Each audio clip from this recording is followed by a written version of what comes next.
네, 제가 읽도록 하겠습니다. 예수께서 12 제자를 불러 모으사 모든 귀신을 제어하며 병을 고치는 능력과 권위를 주시고 하나님의 나라를 전파하며 앓는 자를 고치게 하려고 보내시며 이르시되 여행을 위하여 아무것도 가지지 말라. 지팡이나 배낭이나 양식이나 돈이나 두 벌 옷을 가지지 말며 어느 집에 들어가든지 거기서 머물다가 거기서 떠나라. 누구든지 너희를 영접하지 아니하거든 그 성에서 떠날 때 너희 발에서 먼지를 떨어버려 그들에게 증거를 삼으라 하시니 제자들이 나가 각 마을에 두루 다니며 곳곳에 복음을 전파하며 병을 고치더라.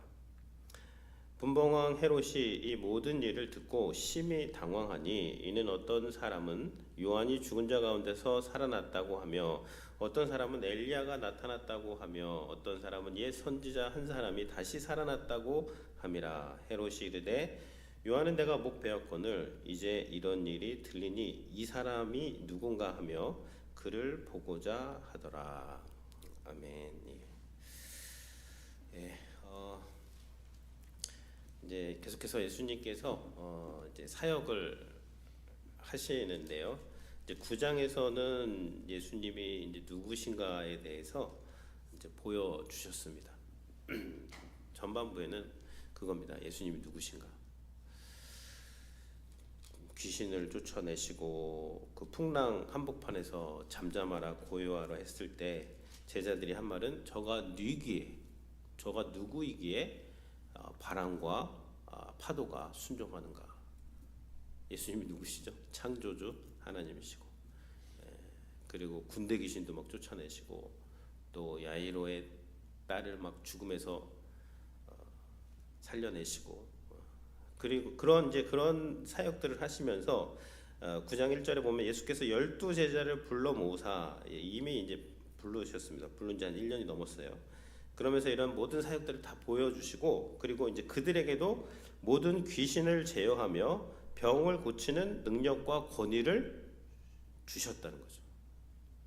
그리고 하나님의 나라를 전파하며 앓는 자를 고치게 하려고 보내셨다. 이것이 우리도 마찬가지입니다. 하나님께서 우리를 부르셨을 때 그리스도를 통해서 우리에게 능력과 권위를 주신 거예요. 능력, 디나미스, 권위, 엑수시아 이런 것인데요. 여기서 능력과 권위를 주님께서 주셨는데 그 능력과 권위는 뭐에 관한 것이냐면 귀신을 제어하며 병을 고치고 하나님의 나라를 전파하는 것입니다. 하나님의 나라가 이제 누가복음 11장 20절에 보면 그러나 내가 만일 하나님의 손을 힘입어 귀신을 쫓아낸다면 하나님의 나라가 이미 너희에게 임했다. 그래서 하나님의 나라는 우리가 죽어서 가는 천국만 생각하시면 안 되고요. 하나님의 나라는 내가 앞으로 가야 할 곳만이 아니라 지금 내가 사는 이곳입니다. 이곳에서 리얼리티, 어떤 실제와 능력과 힘이에요. 어떤 능력과 힘이냐면 내 삶과 내 환경에서 하나님의 통치와 하나님의 다스리심이 임하게 하는 거예요. 그러면 귀신이 쫓겨나갑니다. 그러면 질병도 고쳐진다는 거예요. 왜냐면 그 회복이니까. 그래서 이 제자들에게 주시는 것이 무엇이냐면 너희가 내가 한 사역을 하는데 하나님 나라를 전파해라. 내가 너희에게 그 능력과 권위를 주었고 이 능력은 제자들에게만 준 것이 아니라 저와 우리 성도님들에게도 똑같이 하나님께서 주셨어요. 우리 안에 그 능력이 있어요. 이 권위와 능력이. 근데 사용을 잘 하시고 계신가요? 예수님께서 이제 다음 본문에 변화산에서 막 올라가서 영광스러운 것을 경험했을 때 밑에 있는 제자들은 그 귀신 들린 사람을 데리고 오니까 못 고쳤단 말이에요. 그래서 예수님이 산에서 내려오셨을 때 예수님께 데려갔어요. 당신의 제자들은 능히 고치지 못하더이다. 그때 예수님이 뭐라 그러셨죠? 예수님 막 좀 화를 내시면서 내가 언제까지 너희랑 같이 있어? 그러면서 귀신을 쫓아내시고 말씀하신 대로 기도 외에는 이런 능력이 나갈 수가 없다는 것이죠. 그래서 하나님께서 우리에게 능력을 주셨는데 그 어떤 능력? 우리의 삶에서 또 우리의 마음에서 우리의 생각에서 또 우리 주변에 있는 사람들 중에 귀신을 쫓아내는 거예요. 이걸 뭐 너무 이렇게 축기로만 볼 것이 아니라 하나님이 주신 그 능력과 비전과 좋은 생각과 그런 것들을 다 쫓아내고 마귀가 자꾸 우리한테 주려는 것은 부정적인 것과 원망과 내 인생은 왜 이러냐 뭐 그런 것들을 막 사로잡히게 할 때 그것을 쫓아내는 능력이 어디서 나오느냐? 기도에서 나온다는 거예요. 기도하지 않고는요 그거 막 지식으로는 안 됩니다. 그래서 기도할 때에 이런 삶의 변화, 그 삶의 변화는 뭐냐면 예수 그리스도가 우리의 삶의 주인이 되는 변화가 되는 거예요.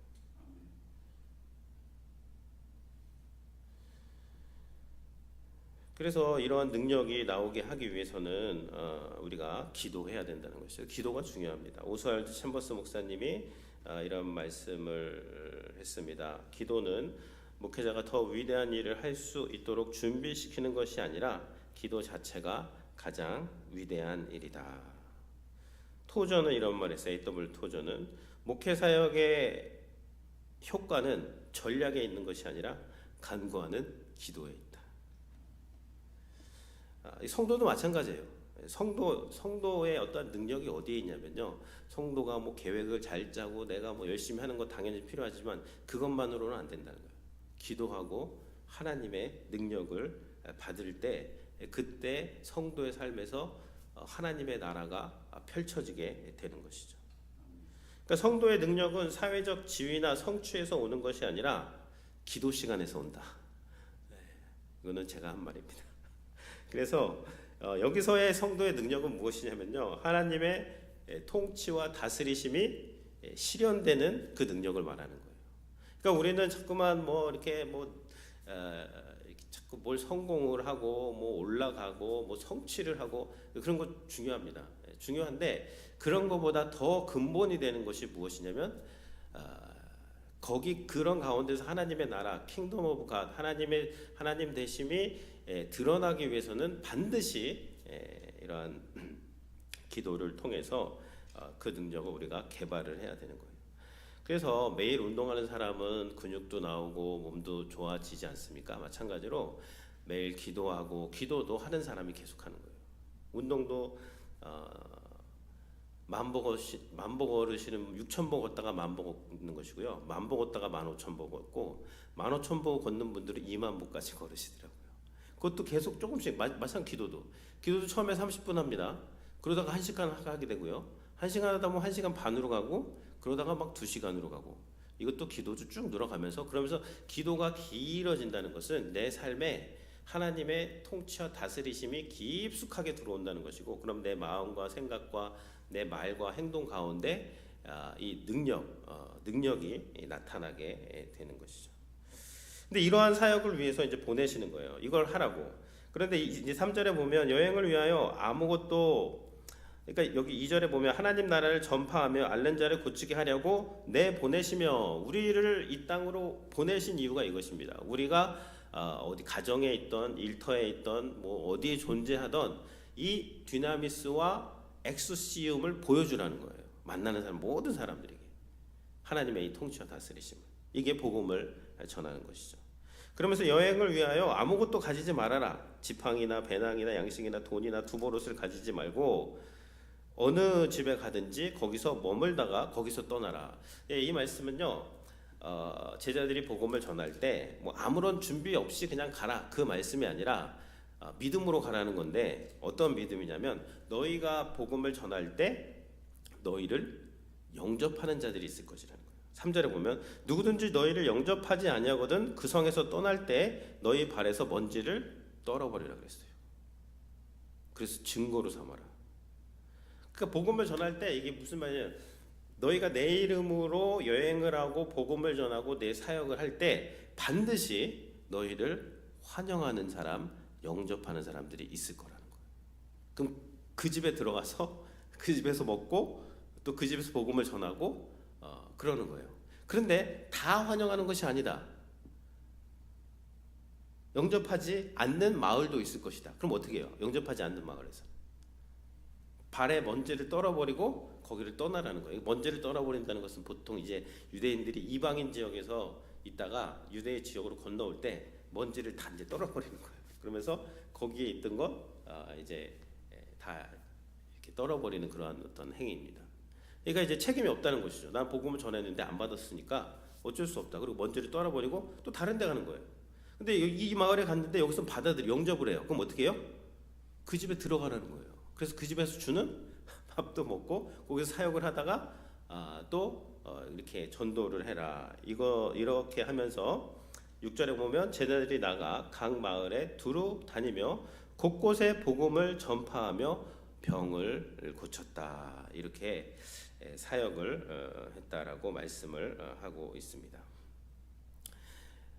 여기에 뭐 한 가지 원칙이 나오는데 주님께서 알려주신 지혜죠. 사역을 할 때 어떻게 하냐면 영접하는 자들과 먼저 하라는 거예요. 사역을 할 때 영접하는 자들이 있고 영접하지 않는 자들이 있단 말이에요. 그럼 어떻게 해야 돼요? 이게 사역의 지혜인데 영접하는 자들에게를 잘 가르치고 그들을 세우고 그들에게 복음을 전하라는 것이죠.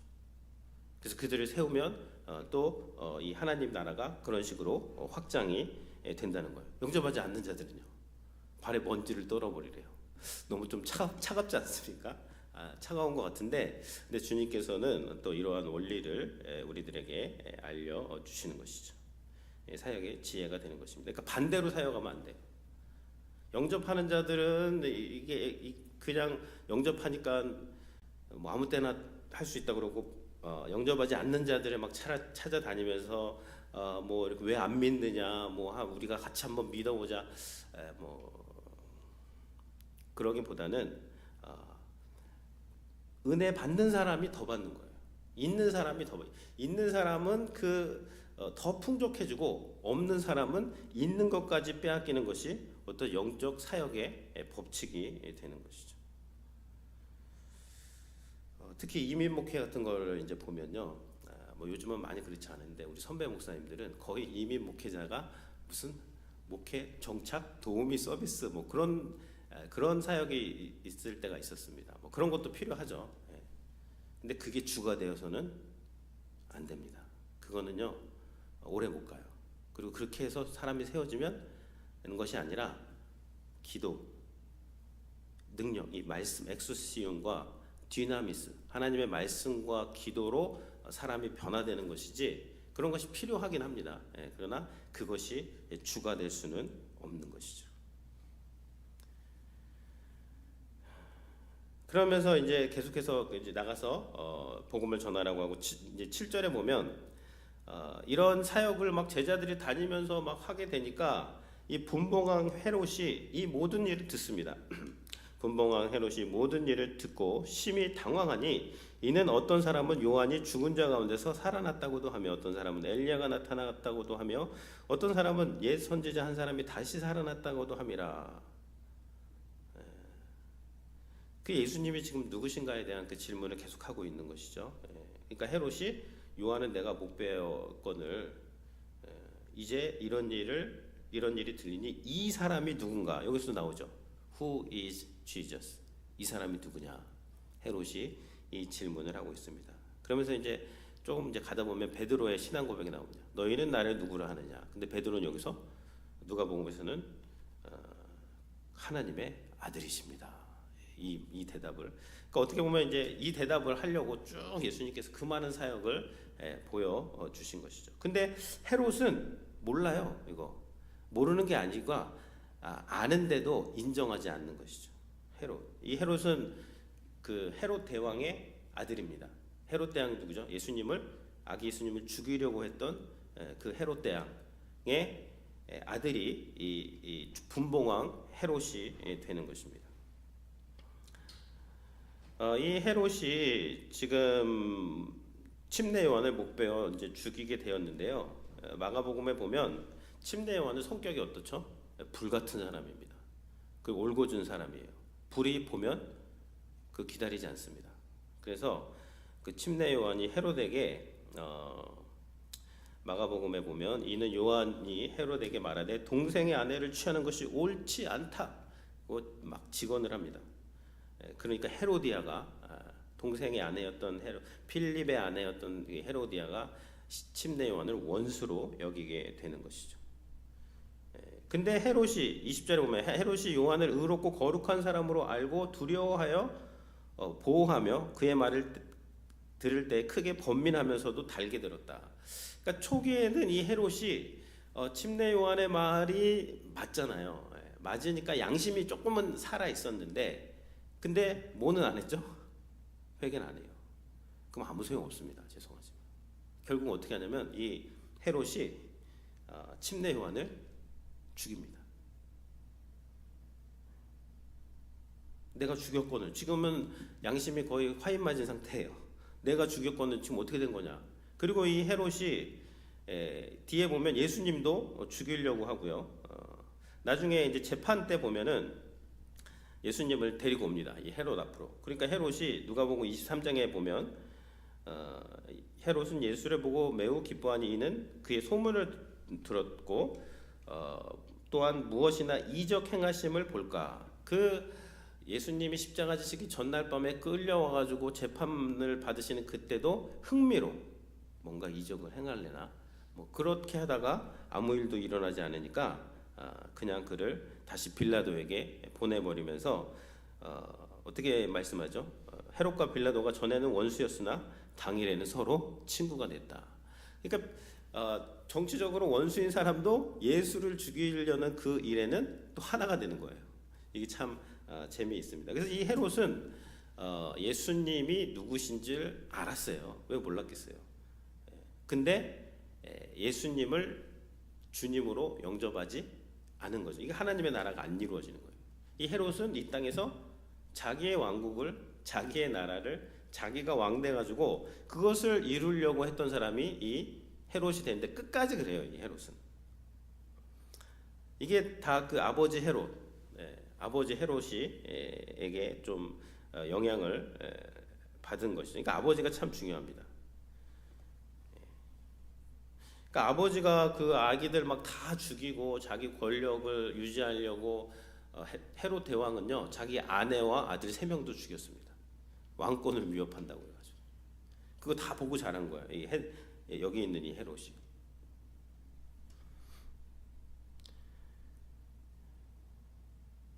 이 헤롯의 손자가 있습니다. 손자 헤롯 안디바스 1세, 헤롯 아그리파 1세. 사도행전 12장에 나오는데 이 헤롯 아그리파 1세도요 막 연설을 하다가 막 이게 신의 소리냐 사람의 소리냐 막 그러니까 영광을 자기가 다 취해버려요. 그러니까 성경에 보면 주의 사자가 친히 뭐 배에서 벌레가 먹어 죽었다. 급성 복통으로 사망을 하게 되는 것이죠. 또 사도행전에 보면요 헤롯 아그리파 2세 헤롯의 증손자도 나옵니다. 그 사람 바울 재판할 때 그 재판장으로 나오는데요. 거기서도 유명한 말을 하죠. 네가 적은 말로 나를 권하여 그리스도인이 되게 하는구나. 바울아 네가 미쳤다. 그러니까 헤롯과 뭐 이렇게 보면요 다 이 세상에서 자기가 왕 돼가지고 뭐 이렇게 하면서 예수님을 죽이려고 하고 선지자들을 죽이려고 하고 그러한 모습들을 이렇게 보게 되는 것이죠. 우리가 레위기 지금 보고 있는데 거기에 보면은 어제 본문에 보면은 그 가나안 땅의 문화를 절대 본받으면 안 되라. 그러면서 막 그 이야기하는 뭐 어머니 하체를 범하지 말라, 뭐 동생의 하체를 범하지 말라, 누구 이모의 하체를 범하지 말라 쫙 나오지 않습니까? 그러니까 이게 여기에서의 엑소시움과 권위와 능력은 무엇이냐면 이 땅의 문화나 어떠한 이 땅의 어떠한 악한 것들을 쫓아내는 거예요. 내 마음과 내 생각에서. 근데 헤롯은 그런 걸 적극적으로 받아들여. 헤롯 가문 보면요, 완전히 이게 힘든 이 가문이 되는 것이고 끝까지 그냥 하나님을 대적하는 데에만 그렇게 쓰임 받고 미적거리고 이 사람이 누구냐 질문을 하면 뭐예요? 지금 몰라서 질문하는 게 아니에요. 알면서도 회개를 안 한다니까요. 그러니까 알면서 회개 안 하고 미적거리면 어떻게 되는가? 헤롯 가문 되는 겁니다. 그러니까 오늘 그러니까 성도는 매일매일 기도하고 매일매일 회개하고 매일매일 하나님 앞에서 새로워지면 그런 것이 가풍이 돼야 돼요. 그럼 자녀들이 그걸 보게 되고 그것이 흘러가게 되는 것이죠. 그러니까 예수님을 주와 그리스도로 고백하는 그런 어떤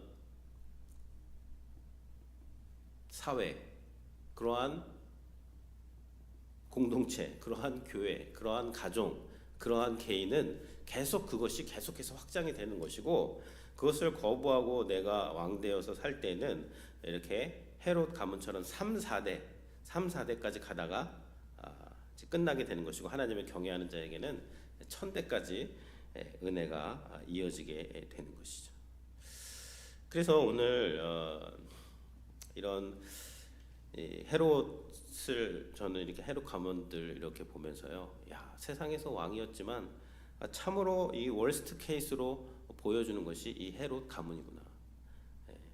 그래서 하나님 나라의 능력은 이 헤롯 가문이 어떻게 보면 세상에서 능력 있는 거잖아요. 왕에서 위까지 올라갔잖아요. 그러나 전혀 하나님 나라에 반대적으로 쓰임 받는 가문이 헤롯 가문이 되는 것이죠. 그러니까 하나님의 나라의 능력은 뭐 높이 올라가고 성공하고 성취하고 뭐 소원이 이루어지고 이런 것들이 아니라 하나님의 통치와 다스리심이 내 마음과 생각과 내 가정과 내 일터와 그런데 다 이루어지는 것이고, 그렇게 될 때 그것이 내 자녀에게도 손자에게도 증손자에게도 계속해서 내려가면서 이 거대한 하나님의 나라가 이루어지게 되는 것이죠. 그래서 오늘 내가 중요해요. 오늘 나의 이런 믿음과 기도와 행동은요, 절대 나에 대해서 끝나지 않습니다. 반드시 내 주변 사람들에게 영향을 주게 돼 있고요, 반드시 내 자녀들에게, 내 자녀의 자녀들에게 계속해서 이것이 나가게 되는 것이죠.